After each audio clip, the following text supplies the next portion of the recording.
Bismillahirrahmanirrahim. Assalamualaikum warahmatullahi wabarakatuh. Alhamdulillahirabbil alamin wassalatu wassalamu ala khairul anbiya'i wal mursalin nabiyyina wa habibina Muhammadin wa ala alihi wa sahbihi wa man tabi'ahum bi ihsanin ila yaumiddin. Amma ba'd, qala Allah tabaraka wa ta'ala fi kitabihil karim, ya ayyuhalladzina amanu taqullaha haqqa tuqatih wa la tamutunna illa wa antum muslimun. Jamaah yang dirahmati oleh Allah Subhanahu wa taala, alhamdulillah kita dipertemukan kembali oleh Allah Subhanahu wa taala di pertemuan yang insyaallah berkah ini dengan meneruskan pembahasan sejarah Islam, sekarang sampai di kisah Khalifah Al-Hasan bin Ali bin Abi Thalib radhiyallahu taala an. Sebelumnya kita sudah membahas bagaimana fitnah terjadi di zaman Sayyidina Utsman bin Affan radhiyallahu taala an. Karena memang sudah diberikan kisi-kisinya oleh Rasulullah sallallahu alaihi wasallam. Jadi patokan fitnah itu di zaman Umar. Selama Umar bin Khattab masih hidup, dia pintunya fitnah. Maksudnya fitnah itu nggak akan masuk dengan mudah kalau pintunya itu Umar bin Khattab, ya. Jadi selama Umar masih hidup tidak akan ada fitnah.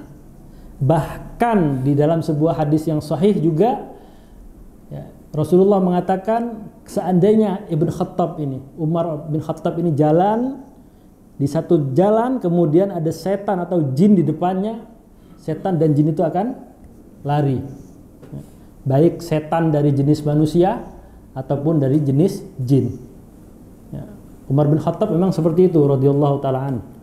Memang pemberani, ya. Nggak kenal rasa takut dengan apapun, ya. Kemudian pintunya fitnah itu Umar. Nah, setelah Umar terbunuh, siapa yang membunuh Sayyidina Umar? Abu Lu'lu'ah Al-Majusi. Dia ada dendam, ya, dendam. Karena Persia ini dulu adalah sebuah negara, sebuah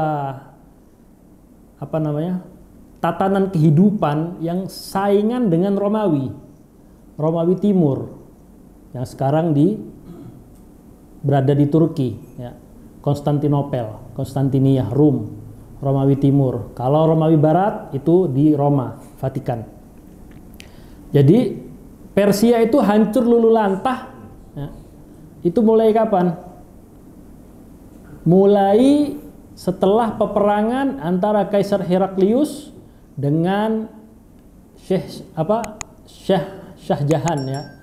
Shah Jahan. Jadi istilahnya raja di Persia bahasanya itu Shah, ya. Makanya catur itu kalau sekak itu pasti mengatakan Shahmat. Shah raja, mat itu mati. Jadi olahraga, ya bukan olahraga sih sebenarnya catur tuh.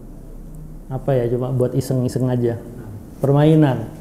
Itu berasal dari Persia. Memang sebuah dinasti yang memang sangat besar. Imperium Persia ini luar biasa. Nah, kapan hancurnya? Hancurnya itu setelah peperangan Heraklius dengan raja-raja Kisra. Itu di tahun 622. Itu sudah mulai Rasulullah kirim surat. Setelah turun ayat Ghulibatir Rum, ada kan ayatnya, suratnya khusus, surat Rum. Memang sekarang Romawi kalah, tapi mereka akan menang dalam tempo beberapa waktu yang dekat jaraknya. Nah, itu sudah mulai kalah. Akhirnya Rasulullah SAW mengirimkan surat kepada Kaisar Herakli Azimur Rum bin Muhammad. Ke Romawi kirim surat, ke Persia juga kirim surat Rasulullah. Dulu kalau kita berbicara raja, terus yang kirim surat ini orang nggak jelas, nggak diketahui orangnya siapa, itu bahasanya seperti apa? Bahasanya pasti sopan kepada raja diraja, ya kan, bahasanya puitis. Yang luar biasa kayanya, yang luar biasa kekuatannya, yang luar biasa ininya dari hambamu yang lemah. Itu adat orang kirim surat kepada orang yang levelnya di atasnya. Nggak usah ke raja. Kita mau kirim surat ke menteri aja masih pakai bahasa mukaddimahnya luar biasa. Mikir dulu 1 jam. Kosong nggak ditulis-tulis, soalnya mikir terus. Nah, jadi seperti itu. Ini enggak, suratnya Rasulullah langsung min Muhammadin. Rasulullah, dari Muhammad Rasulullah kepada Kaisar Herakli Azimir Rum. Nah, bedanya kapan? Jadi hancurnya Imperium Persia itu dimulai dari Rasulullah kirim surat. Rasulullah itu mengirim surat kepada Persia yang habis kalah perang. Ya, awalnya menang Persia dengan Romawi, kemudian kalah perang, akhirnya dikirimin surat sama Rasulullah, dua-duanya, Heraklius dan Kaisar Persia, dikirimin surat. Kalau Heraklius masih enak, masih dipegang suratnya yang dari Nabi Muhammad. Coba carikan saya orang Arab di Persia, di Syam. Syam itu 4 negara, Suriah, Lebanon, Palestina, dan Yordan. Itu 4 negara yang buminya diberkahi. Coba carikan saya orang Arab. Karena memang adat istiadatnya orang Arab pada waktu itu berdagang ke negeri Syam. Bahkan Rasulullah juga pernah. Khalid bin Walid juga pernah. Tapi Khalid bin Walid antik. Ya.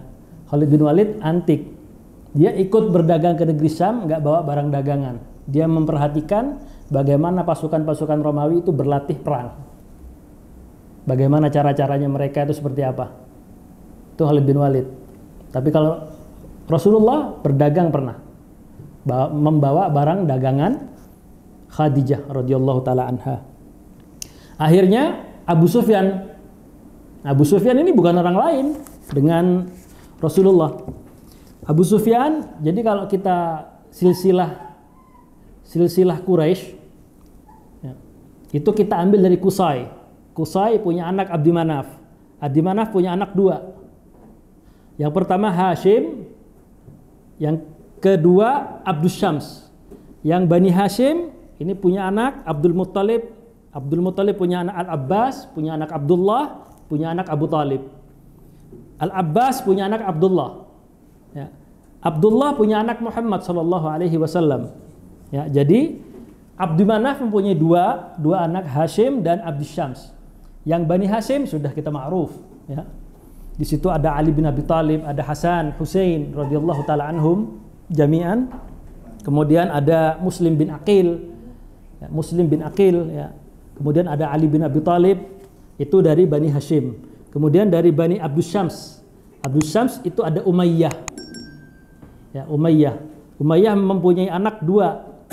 Yang pertama Harb, namanya Harb, perang. Nama anaknya perang. Ya, Harb. Ya. Kemudian punya anak yang kedua Abul As. Harb ini punya anak Abu Sufyan. Abu Sufyan punya anak Muawiyah. Jadi Quraisy itu masih muter-muter aja di situ aja.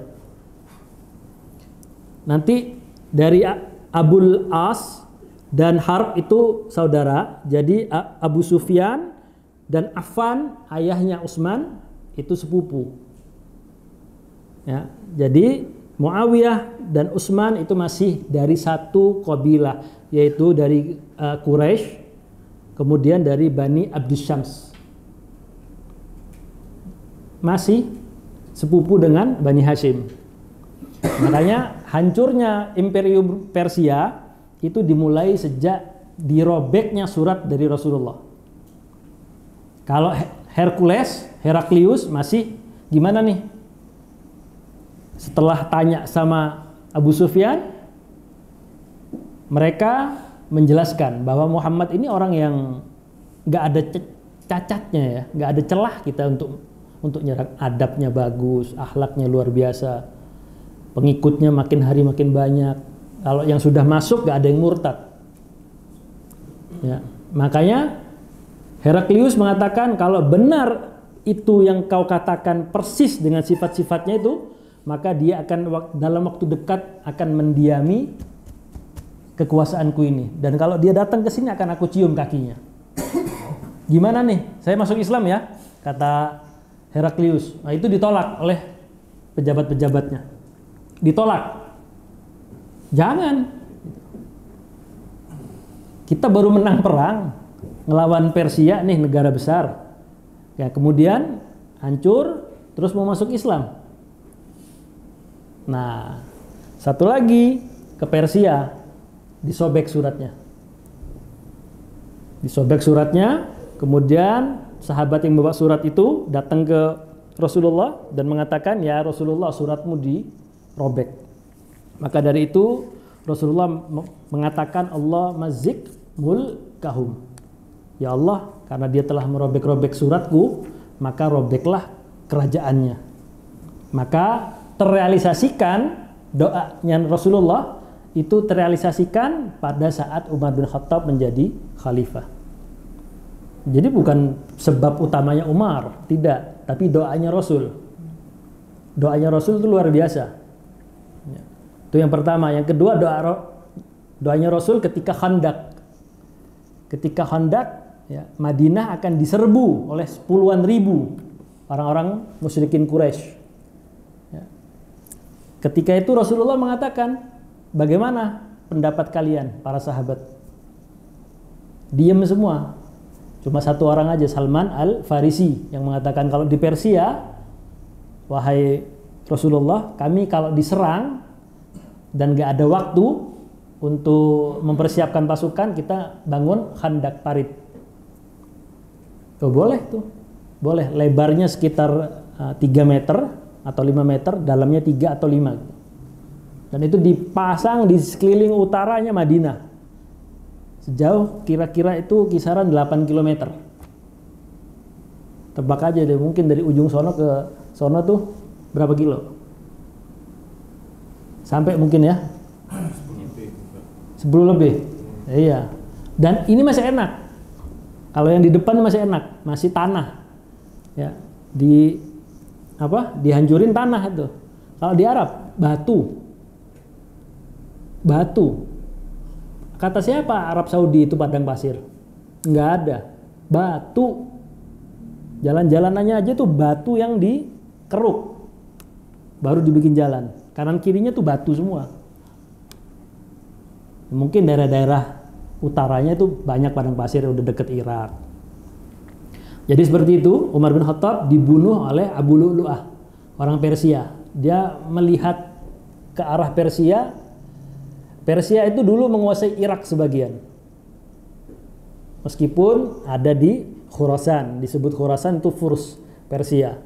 Menguasai sebagian Irak. Abu Lu'lu'ah ini benci dengan pencapaian Islam. Akhirnya ya udah, aku putusin satu nih. Direkam bagaimana Sayyidina Umar ya, keluar dari rumahnya, dihafalin gerak-geriknya. Beberapa waktu, oh ya udah. Eksekusinya ketika sholat berjamaah. Sayyidina Umar masuk, ya, begitu Sayyidina Umar masuk iqamat, nah Abu Lu'lu'ah ini langsung masuk ke shaf pertama dan kedua. Setelah takbiratul ihram, belasan kali tusukan dengan pisau yang bermata dua. Ya, kalau mata satu itu ya paling cuma seret, udah luka doang. Kalau yang 2 mata nih, nah itu satu buat ngelukain, ya, mohon maaf, buat masuk, terus tarik lagi, itu yang satu lagi. Itu menurut riwayat masih terbuka perutnya Sayyidina Umar, tapi masih sholat. Nggak kuat, jatuh. Abu Lu'lu'ah ini kabur sambil melukai jamaah-jamaah yang lain, sahabat yang lain. Kurang lebih 12 jamaah, 12 sahabat syahid. Akhirnya Abu Lu'lu'ah gimana? Ditangkap. Ya. Ditangkap, nggak berani, bunuh diri. Ya. Abu Lu'lu'ah bunuh diri. Nah kemudian masuklah khalifah ke Utsman bin Affan radhiyallahu taala anhum, yang memang beda dengan sahabat yang lain. Utsman ini paling lembutnya sahabat radhiyallahu taala anhum jami'an. Paling lembut dan paling kasih sayang. udah di demo, rumahnya diancem, udah diginiin, ya udah, jangan sampai ada darah kaum muslimin yang tertumpahkan. Jangan ya, jangan. Kurang baik apa? Nggak pernah marah. Akhirnya orang-orang yang memberontak kepada Sayyidina Utsman itu masuk ke rumahnya Sayyidina Utsman bin Affan dan syahid pada saat itu dalam keadaan puasa. Sempat tidur, kemudian mimpi Sayyidina Utsman ketemu dengan Abu Bakar radhiyallahu taala dan Umar bin Khattab dan mengatakan, jangan buka puasa dulu, nanti kita akan berbuka bersama Rasulullah sallallahu alaihi wasallam. Makanya di sini pembunuhan Utsman yang paling ngotot untuk minta qisas adalah Muawiyah. Muawiyah ya sepupunya, ditaruh sebagai gubernur di Syam, Damaskus, Suriah. Nah, terjadilah perang Siffin, kemudian perang Jamal, kemudian ada banyak perang-perang yang lain. Keluarlah Khawarij. Khawarij pertama itu. Sebenarnya Khawarij itu ada di pasukannya Ali. Yang ikut membunuh Utsman itu ada di pasukannya Ali bin Abi Thalib. Ayo kita perangin Muawiyah karena gak mau baiat. Ya udah, ayo kita perangin. Bohong-bohong semua, bohong lah. Udah. Khawarij ini menghalalkan segala cara. Salam. Menghalalkan segala cara. Yang penting umat Islam kisruh. Kalau lihat umat Islam damai kayak enggak gimana ya? Kayak kurang serk gitu ya. Kayak kurang asik. Waliyadzubillah. Ya. Kemudian terjadilah perang Siffin, kemudian ada fitnah Jamal, Ummul Mukminin Aisyah radhiyallahu taala anha. Ya, jadi seperti itu. Kemudian Ali bin Abi Thalib. Ali bin Abi Thalib sampai dibunuh juga 3 bulan yang lalu ini kita bahas. Ya. Ali bin Abi Thalib terbunuh syahid di tangan siapa? Hafidz Quran. Siapa? Ibnu Muljam. Itu hafidz Quran. Di zaman Umar bin Khattab, Ibnu Muljam ini ditaruh ke Mesir. Ada riwayat yang mengatakan Umar bin Khattab menaruh Ibnu Muljam ini ke Mesir untuk sebagai qurra. Qurra nggak main-main kelasnya. Qurra. Tapi membunuh Ali bin Abi Thalib. Siapa ya Ibnu Muljam, siapa Ali bin Abi Thalib? Ali juga dibunuh. Nah, setelah masanya Ali bin Abi Thalib ini barulah dimulai setelah terbunuhnya Ali bin Abi Thalib, maka anak yang pertama yaitu Al-Hasan, ya, abangnya Husain. Al-Hasan ini anak pertamanya Ali bin Abi Thalib. Dan Hasan, Husain itu kedua cucunya Rasul, cucu. Ya. Hasan bin Ali bin Abi Thalib. Ibunya siapa? Fatimah, anaknya Rasulullah sallallahu alaihi wasallam. Kemudian Hasan dan Husain ini masih kecil. Ketika Rasulullah salat, Hasan dan Husain main, naik ke kepalanya Rasul, digendong juga. Rasulullah sujud, duduk, ketika salat itu main. Suatu hari Rasulullah duduk bersama kanan kirinya Hasan dan Husain dan mengatakan, Hasan dan Husain sayyidu sababi ahlil jannah. Pemimpin ya, pemuda yang syahid di surganya Allah nanti. Karena dua-duanya nggak sampai umur 50. Ya. Laki-laki umur 50 itu masih muda. Karena dihitungnya kalau laki-laki itu 40. 40 udah kamil. Nalarnya apa? Udah sempurna. Mentalnya semuanya udah nggak naik turun, udah stabil. Kalau laki-laki. Ya.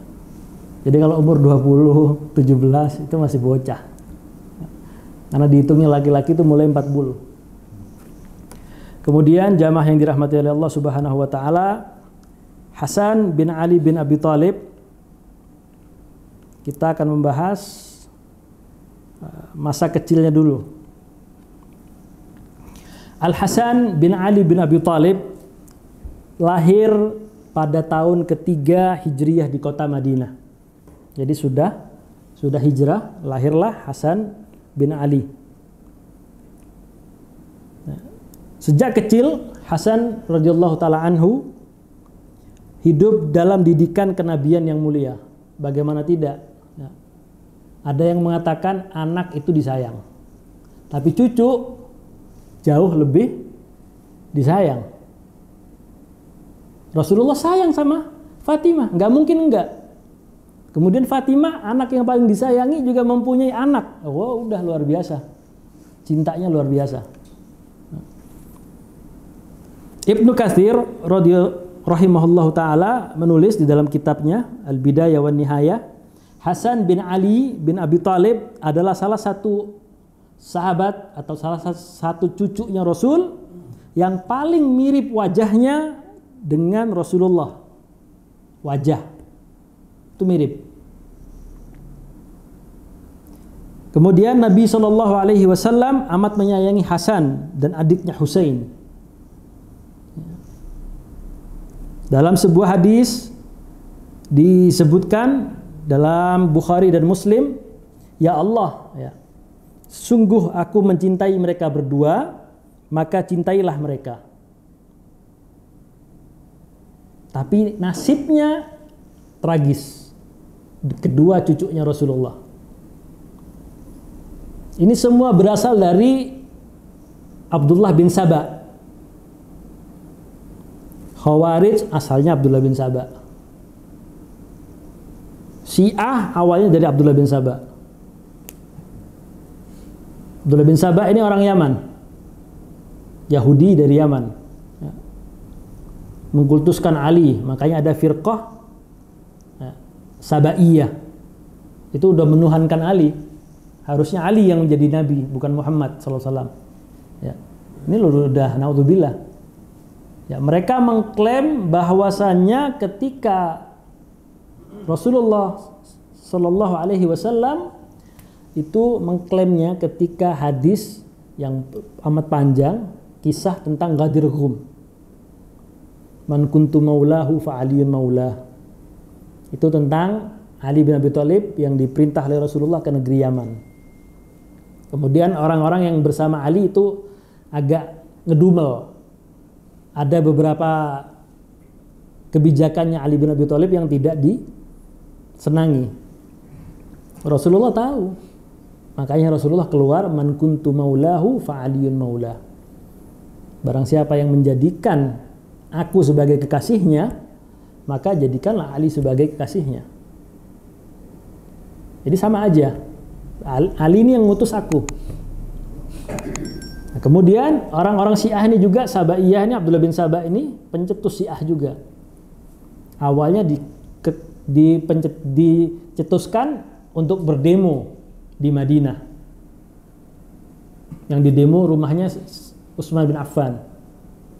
Yang menjaga pintunya Hasan dan Husain. Ali gak mau keluar. Kalau Ali keluar, makin rame. Yang disuruh anaknya Hasan dan Husain untuk menjaga pintu rumah dari Utsman bin Affan. Namun takdir berbicara lain, mereka masuk dari atap, yang selesai. Kemudian dibunuh. Kemudian orang-orang Syiah ini juga satu dengan orang-orang Khawarij. Pencetusnya juga Abdullah bin Saba. Itu aja. Abdullah bin Saba, Sabaiyah. Ya. Tapi sekarang beda. Kalau sekarang itu kebanyakan Isna Asariyah Ja'fariyah. 12 imam. 12 imam itu Hasan, yang pertama adalah Ali bin Abi Thalib, Hasan, Husain, anak-anaknya Husain. Termasuk imam gaib. Imam gaib. Tapi imam sekarang hadir. Imam hadir sekarang. Imam gaib adalah Al-Mahdi. Pernah hidup, menurut keyakinan Syiah pernah hidup, masuk ke sebuah gua, nggak keluar lagi.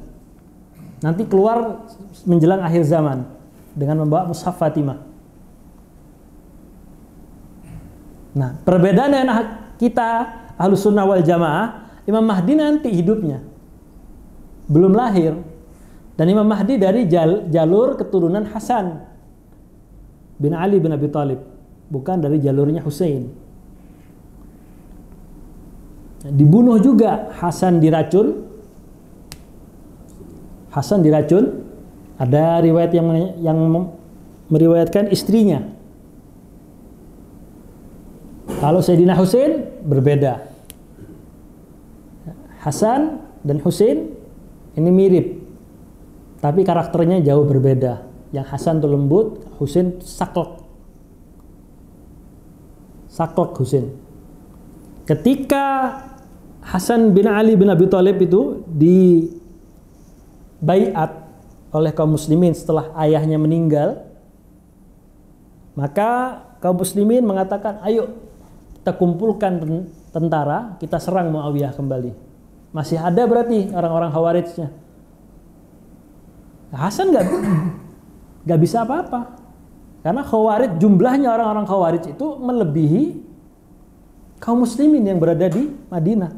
Makanya kebijakan yang paling frontal ketika di masa Ali bin Abi Thalib memindahkan pusat ibu kota dari Madinah ke Irak, ke Basra.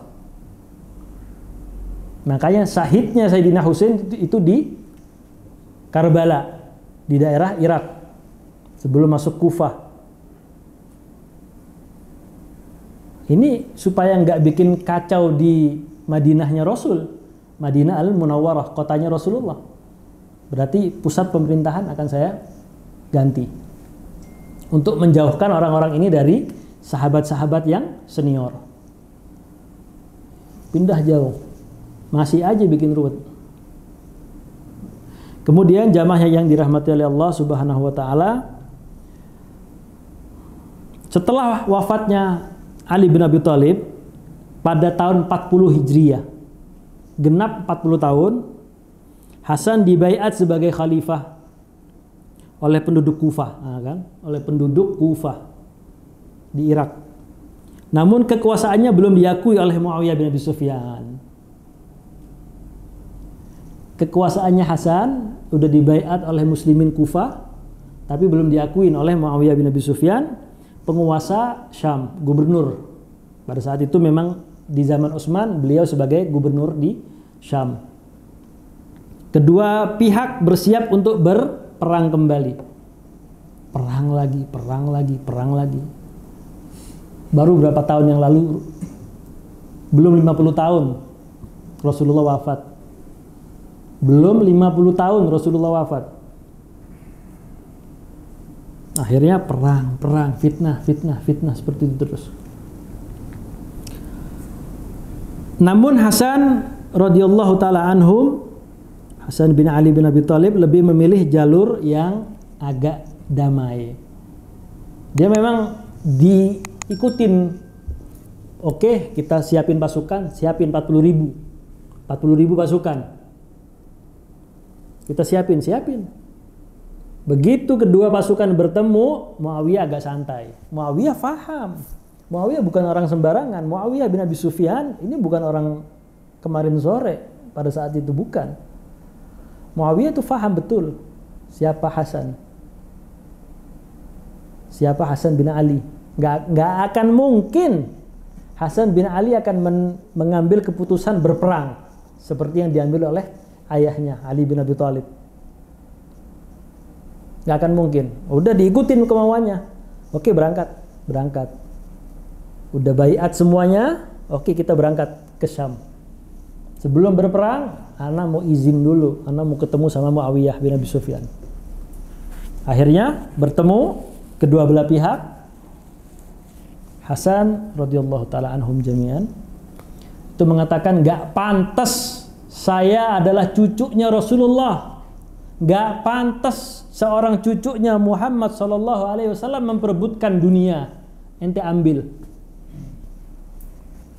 Ente mau jadi pemimpin umat, ambil. Tapi satu permintaan saya. Setelah engkau wafat, maka serahkan urusan kepemimpinan kepada umat. Serahkan. Oke, deal. Banyak kaum muslimin, para sahabat yang senior-senior perang lagi nih. Perang mulu. Ini pedang aneh biasanya buat buat ini, iya buat ya, orang-orang yang memusuhi Islam, yang memerangi Islam. Ini satu teriak Allahu Akbar, yang satu teriak Allahu Akbar. Perang terus. Banyak sahabat yang nggak mau ikut. Di perang Siffin banyak sahabat yang lebih baik diam. Jadi ketika ada fitnah di antara kaum muslimin, itu lebih baiknya diam. Jangan ambil keputusan terburu-buru. Kalau terburu-buru, wah repot. Ya seperti keadaan sekarang. Ya, perang di mana-mana, negara Timur Tengah, wah, susah yang damai. Satu teriak takbir Allahu Akbar, satu teriak Allahu Akbar juga, tembak-tembakan.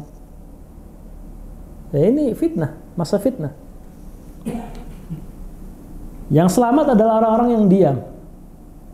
Sahabat-sahabat yang diam, gak ikut di perang Siffin, itu yang lebih selamat. Nah, dengan adanya persatuan ini antara Hasan bin Ali dan Muawiyah bin Abi Sufyan radhiyallahu taala anhum, ini disebut oleh para ulama sejarah Amul Jamaah, tahun persatuan. Yang di tahun-tahun sebelumnya huru-hara di zaman Utsman, kemudian huru-hara di zaman Ali bin Abi Thalib, sampai terbunuh Utsman, terbunuh Ali. Nah ini udah dikasih, fadhal, ente yang jadi khalifah sekarang. Anda nggak peduli dengan gelar-gelar begini khalifah atau apa, malah makin memperberat hisabnya, iya kan? Makin memperberat hisabnya, karena satu rakyatnya yang kelaparan, satu yang di bawah tanggung jawabnya dia nggak benar, dia juga akan dihisab oleh Allah. Meskipun rakyatnya ada yang nggak Islam, harus kenyang semua.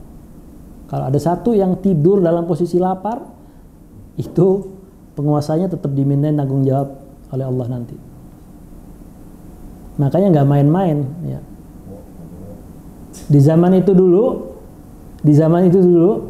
nggak ada seorang sahabat yang memilih dirinya sendiri, itu nggak ada. Ya, setelah Ali dijadikan khalifah, itu banyak sahabat-sahabat yang lain dipilih. Setelah Sayyidina Utsman meninggal, wafat, dipilihlah Abdurrahman bin Auf. Abdurrahman bin Auf, jangan ana, Ali aja. Gak ada sahabat yang memilih, ya udah ana aja. Kalau bisa dikasih ke orang lain, karena itu beban, baik di dunia maupun di akhirat. Gak ada rakyatnya yang dibuat kelinci percobaan, gak ada. Ya, coba-coba deh. Bahkan Umar bin Khattab itu belusukan di zaman Umar, gak ada HP, gak ada yang rekam. Tapi Sayyidina Umar bin Khattab belusukannya real, bukan di setting. Ketika itu masuk Umar bin Khattab dan bersama pembantunya, memang kebiasaan Umar untuk memeriksa rakyatnya. Itu ada seorang ibu dan beberapa anak, yang anaknya tertidur dalam sikon lapar, sambil bersair ini, ibu-ibu ini, yang katanya Amirul Mukminin, yang katanya Khalifah Umar bin Khattab. Mana nih anak-anak sampai ketiduran dalam posisi lapar, ibunya sampai memasak batu sama pasir. Kapan matangnya? Itu terdengar oleh Umar bin Khattab.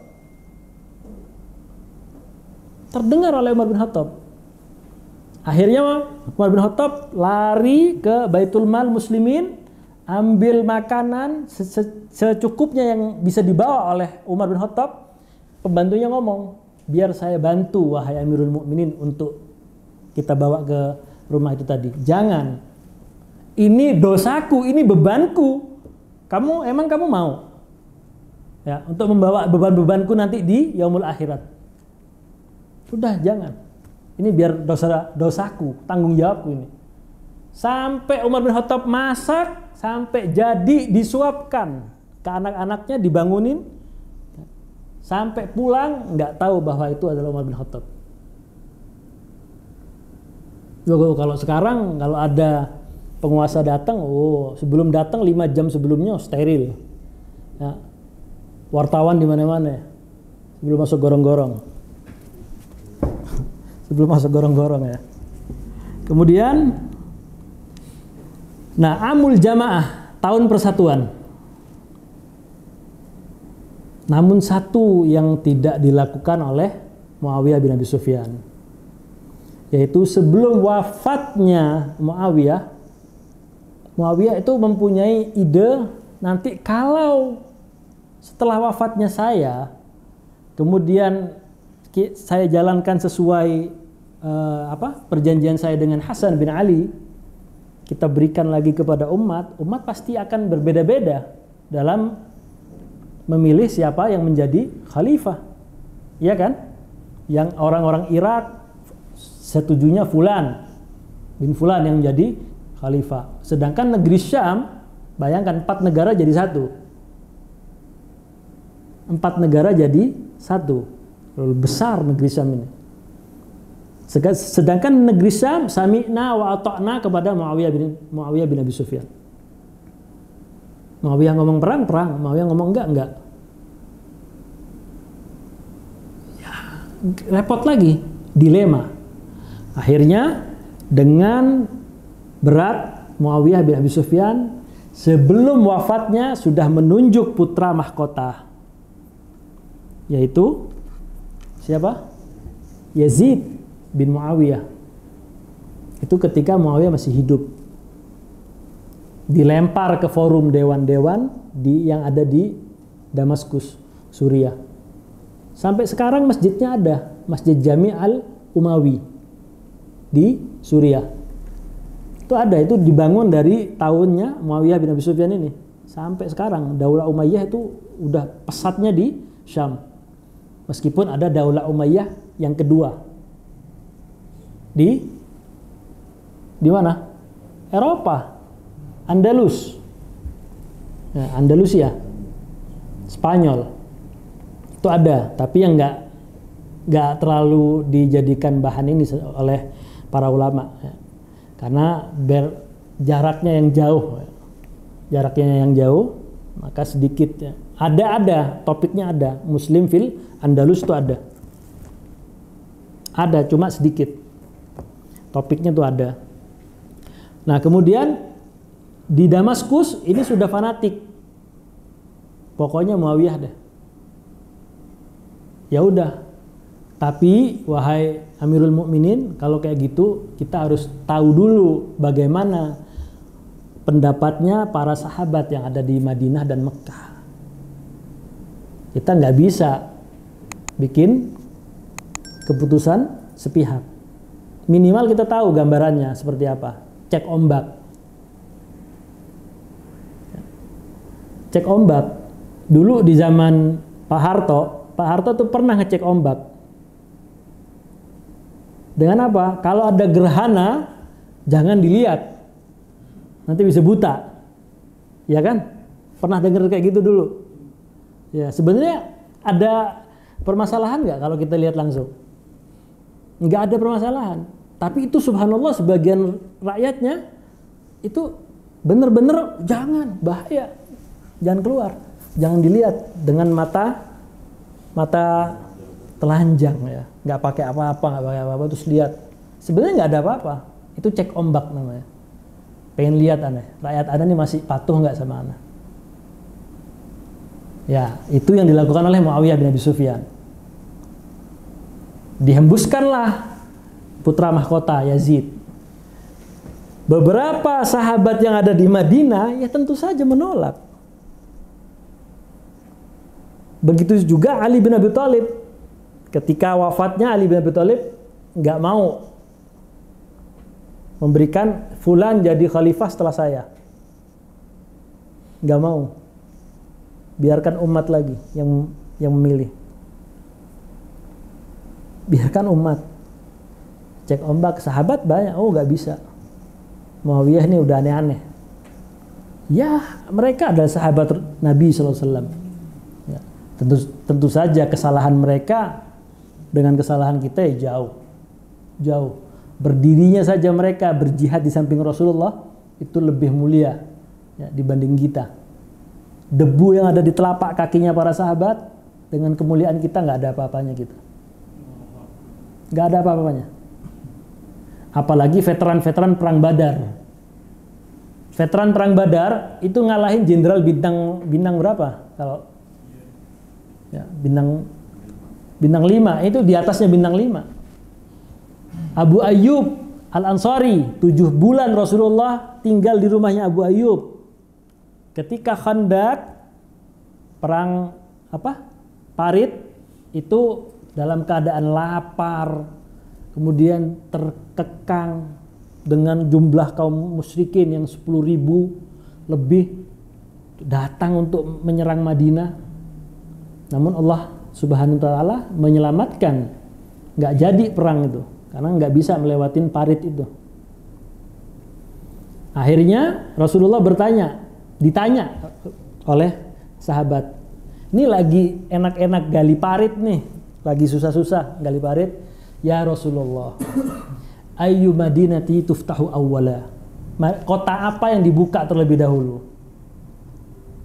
Rumnya Konstantinia atau mana? Rasulullah menjawab, Madinatu Herakli, kotanya Heraklius akan ditaklukkan pertama kali. Keluarlah hadis tuh, ya, Muhammad Al-Fatih tuh, ya, satuftahanna Konstantinia, ni'mal amiru amiruha wa ni'mal jaish dalikal jaish. Itu Abu Ayyub di masanya Yazid bin Muawiyah. Ini luar biasa nih, sahabat yang 7 bulan Rasulullah tinggal di rumahnya.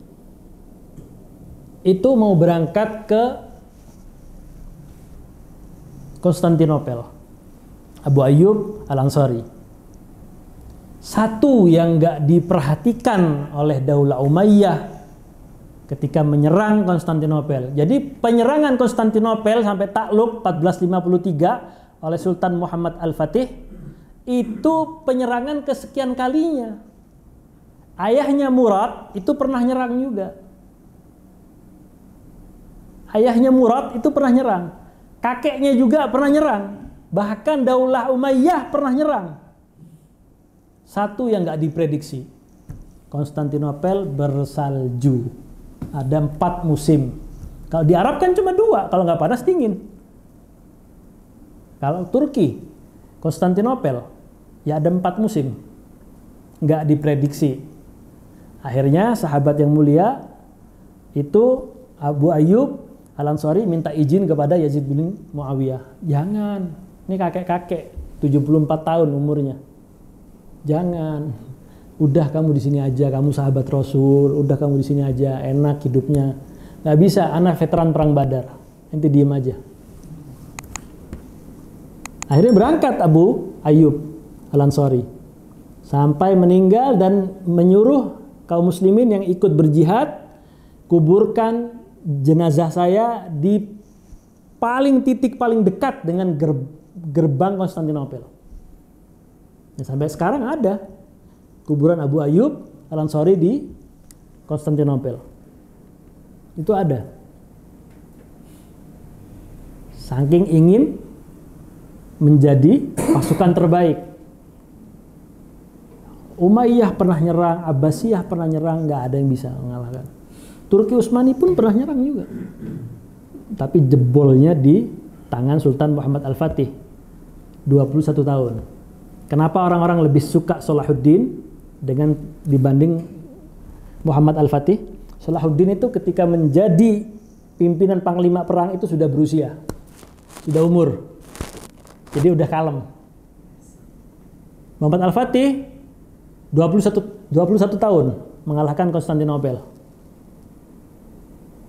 Jadi ada orang Yunani menawarkan diri ke Kaisar Konstantinopel. Nih, saya punya buku-buku yang berisikan bikin senjata semua. Ya udah, ente tetap tinggal di Konstantinopel. Nanti kalau Anda butuh, Anda kasih kabar. 2 tahun, 3 tahun nggak ada. Urban namanya, Urban. Orang Yunani yang butuh kan fulus. Nggak peduli lo mau bikin senjata buat siapa, udah. Yang penting nanti bayar sama anak-anak pegang fulus. Nah, ketemu sama Sultan Muhammad Al-Fatih.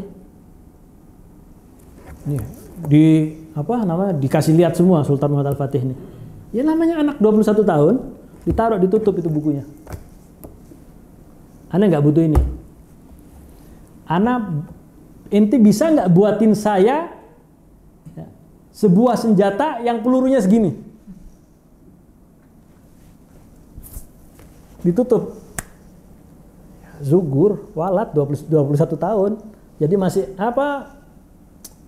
semangatnya masih membara gitu. Ditutup. Ini senjata pelurunya segini. Segini mentok. Pelurunya yang diameternya begini dia. Akhirnya Urban ini karena melihat ilustrasi tangannya yang pelurunya segini, mikir, oh jangan-jangan ente mau naklukin Konstantinopel. Emang kenapa kalau Anda mau naklukin dia? Bisa apa enggak? Jangan buang-buang waktu. Bisa, ya udah ente atur, Anda kasih 4 kali lipat. Ente dikasih berapa janjinya sama Kaisar Konstantinopel? Saya kasih 4 kali lipat. Dalam jangka beberapa waktu, jadi itu. Besi, tembaga, semuanya jadi satu. Dan dalam posisi perang, penyakitnya cuma satu. Bisa menembakkan 1 kali tembak, dar. 7 jam lagi dinginnya. Jadi kalau sehari 24 jam, berapa kali nyerang dalam sehari? 3 kali cuma. 3 kali nyerang. Gerak nggak? Nggak gerak temboknya sama sekali. Tembok Konstantinopel nggak gerak, kena peluru segini. Mulai tangan kanannya, ya. Udah kita pulang aja, mustahil ini. Kena peluru segini, nggak bergerak gitu. Ya udah, yang mau pulang. Yang masih percaya dengan saya, dengan Konstantinopel tetap sama saya. Akhirnya dicoba, sambil nyoba lewat Bosporus, sekarang Bosporus namanya. Kalau dulu namanya Galata. Selat Galata. Akhirnya Muhammad Al-Fatih lewat kapalnya nggak bisa karena ada rantai. Itu ada di museum kalau di Turki itu Topkapi ya. Itu ada rantainya. Jadi kapal mau lewat, tarik. Gimana caranya kapal-kapal Turk, Islam, Utsmaniyah bisa masuk ke teluk ini? Akhirnya apa? 72 kapal dalam satu malam diseret lewat bukit. Itu nggak masuk akal. 72 kapal sudah pagi harinya sudah ada di Teluk Galata. Untuk apa? Jadi kan 7 jam nembak lagi. Jadi begitu ada retak 7 jam ya bisa lah untuk disemen lagi mungkin, diperbaiki lagi, diperkuat lagi. Tapi kalau sudah dari 2 sisi yang diserang, nah ini untuk memecah fokusnya orang-orang Konstantinopel. Itu Muhammad Al-Fatih yang penaklukan Konstantinopel. Kemudian berapa menit lagi, Bang? Al-Hasan bin Ali bin Abi Thalib disebutkan oleh Imam At-Tabari dalam kitab beliau Tarikh Ar-Rasul wal Muluk, menuliskan bahwasannya pasukan Hasan sempat kehilangan semangat ya, ketika mau bertemu dengan Muawiyah bin Abi Sufyan sebelum terjadinya perjanjian itu tadi. Maka ia ditawarkan damai oleh Hasan bin Ali dengan syarat satu, tidak ada dendam terhadap pengikutnya Ali bin Abi Thalib. Jadi siapapun yang membela ayahnya dulu dari sahabat jangan diapa-apain. Itu perjanjiannya.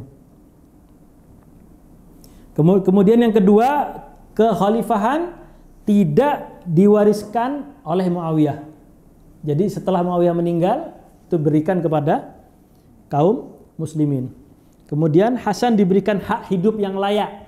Biasanya kan kalau udah saingan gitu untuk jadi pemimpin, terus salah satu jadi, nah yang nggak jadi ini, yang kesian nih, dibuang kanan, dibuang kiri, dibuang depan, dibuang belakang, nggak ada yang mau nerima lagi.